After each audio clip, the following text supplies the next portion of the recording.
Ya, assalamualaikum warahmatullahi wabarakatuh. Lanjut kembali kita ke pelajaran berikutnya, komputer jaringan dasar. Saya jelaskan kembali singkat dan materinya sedikit juga. Oke, kemarin kita saya sudah menjelaskan bagaimana di sini ada monitor, di sini ada CPU, ini ada keyboard, ini ada mouse, ini ada speaker. Oke. Lanjut lagi, kalau sudah selesai komponen komputer. Nah, ini dia. Oke, komponen komputer ini ya, oke, komponen komputer ini terdiri dari input. Nah, ini dia. Input itu adalah alat pemasukan, ya, alat pemasukan di dalam komputer. Segala sesuatu yang kita masukkan ke dalam komputer itu disebut dengan input. Dan satu lagi output, itu yang keluar dari hasil proses input. Nah, itu dia. Setelah input, proses output. Nah, oke.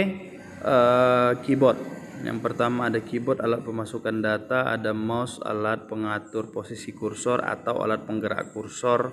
Scanner untuk mentransfer gambar atau teks. Ini contoh kalau data-data dokumen yang mau dimasukkan ke dalam komputer atau laptop itu disebut dengan scanner. Oke, ada kamera digital sama seperti kamera handphone kita. Setelah kita foto, kita masukkan ke laptop atau komputer, disebut kamera digital.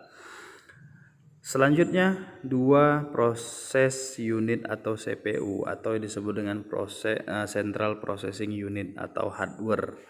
Oke, disinilah kontrol seluruhnya. Jadi yang mana dia Pak bentuknya? Yang paling besar. Yang paling besar di atas itu yang ini nak. Ini dia. Ini yang disebut dengan CPU. Oke, paham ya nak? Lanjut. Ada output. Output yang saya bilang itu adalah alat keluaran. Jadi setelah di input dimasukkan, diproses oleh lab komputer, setelah itu ada pengeluarannya. Oke, lanjut lagi. Ini contoh pengeluarannya printer. Printer adalah alat mencetak teks atau gambar.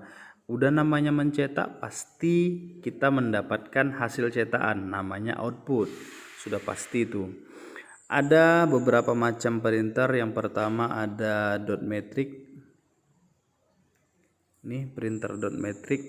Ada printer inkjet, ada printer laserjet. Oke. Dot matrix dengan tusukan pin ke pita, inkjet dengan butiran-butiran kecil tinta, printer laser dengan bubuk tinta. Jadi kebanyakan kita menggunakan printer inkjet. Ini semua dicatat nanti. Setelah itu ada speaker. Speaker ini untuk mengeluarkan suara. Udah paham, di laptop kita ada speaker, itu yang disebut dengan output. Walaupun kalau komputer belum tentu ada speakernya, harus kita beli dulu, harus kita colokkan dulu. Kecuali dia laptop, kalau laptop sudah ada. Lanjut, penyimpanan. Penyimpanan ini sudah dipastikan harus ada di dalam komputer. Kenapa? Data-data kita harus disimpan melalui namanya hard disk. Hard disk. Kalau di handphone yang disebut dengan memori internal atau eksternal, disitulah dia penyimpanannya. Kalau untuk penyimpanan ini banyak kapasitas, nanti saya kasih tahu.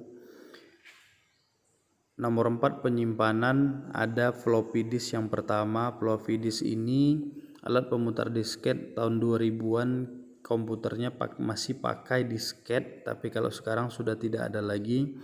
Jadi tidak usah kita pelajarin yang ini. Yang ini enggak usah.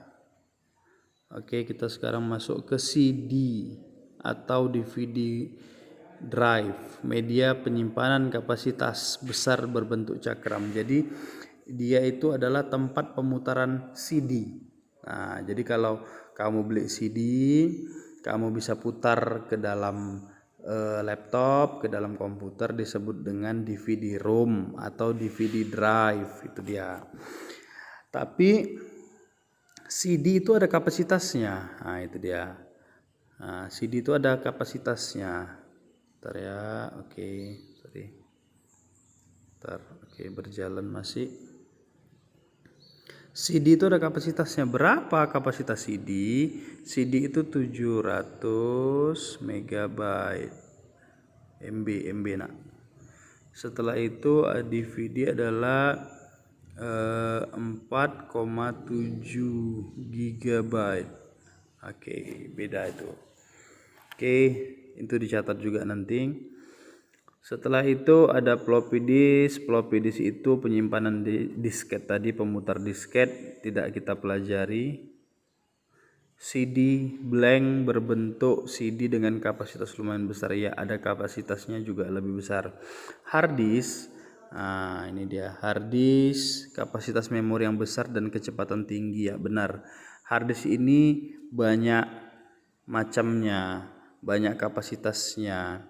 Kalau kapasitasnya kalau yang sekarang komputer sekarang 250 giga paling kecil. Nah, kalau kita beli baru, yang paling besar adalah 1 tera dan sebagainya. Oke, setelah itu flash disk. Flash disk ini yang sudah sering kamu lihat, kapasitas tempat memori yang besar dan kecepatan tinggi, ya betul. Tapi kapasitasnya paling pun mentok besarnya hanya 64 giga. Oke, tidak bisa mengalahkan yang namanya hard disk. Oke. Setelah itu ini ada pengertian proses.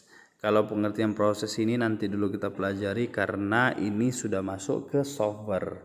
Kita kan hardware dulu, setelah selesai semua, setelah itu hafalan kalian, setelah hafalan oke semuanya, baru kita masuk ke prosesnya. Prosesnya pengenalan sistem operasi, sistem operasinya apa saja. Nah, ini semua sistem operasi, bagaimana cara menginstal ini nak.